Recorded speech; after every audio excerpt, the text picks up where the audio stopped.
professional mechanic by trade, so I'm gonna show you the things that I do as a mechanic for my own vehicles to make sure that they last longer. This Jeep behind me is at 250,000. It was actually my grandfather's before mine. I've been maintaining it since it had 50,000 miles, so it's important to me, it's special to me. I keep it running. I'm trying to get it to 500,000, and I probably will, but let me show you some of the things that I do for it. And this isn't gonna require a whole bunch of fancy tools. It's gonna require some tooling, but as you can see, I got boxes. I've got tools because I am a mechanic. I do this, I fix cars for a living.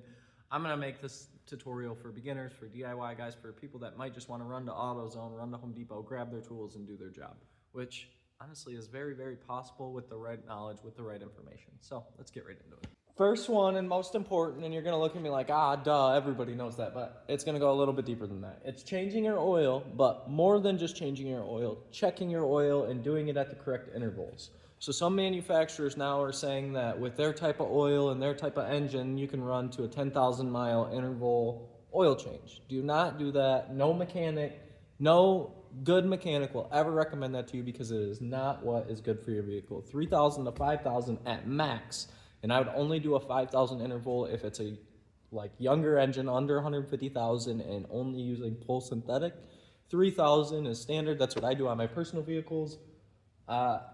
Mechanics argue between 3,000 and 5,000, and honestly, I can see the argument for either one. But change your oil and in between your intervals. So you have 3,000 miles, 5,000 miles that you're driving your vehicle that a lot of people never pop their hood, never check their dipstick, never look for anything. Pop your dipstick before every other drive, look at your oil, check the level, check the clarity of it. So as you can see, mine is getting kind of dirty. I'm probably gonna do a change. I'm at just about 1,500 miles, but I know it's full, and I know my engine and all the internal parts of my engine are getting proper lubrication. And that is super, super important. Oil pressure, lubrication, because that is how your engine is designed, especially in newer engines, direct injection engines. Oil pressure is important, extremely important for, on some vehicles for even timing. Your oil pressure sets your timing. For some vehicles, your oil pressure is, it's just very important. I'm not gonna get into the advanced stuff. Check your oil, change your oil regularly. Next step, coolant. This is your overflow for your coolant. You wanna always make sure that it's within its line.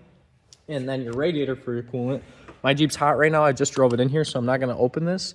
But once your vehicle is cooled down, you can open this, or you can open it really, really slowly. Check your coolant, make sure your coolant's full. Don't let your vehicle overheat. This is what's keeping your engine parts cool. So your oil keeps it lubricated. This keeps it cool, like cooled down. So now that we got those two, Mr. Andrew, what's the next part? Or Mr. Heron's Performance Garage, what is the next part? That's two big things, but there can't really be that much else that I can do as a non-mechanic or as a DIY guy. Shut up. Yes, there is. Let's get into it.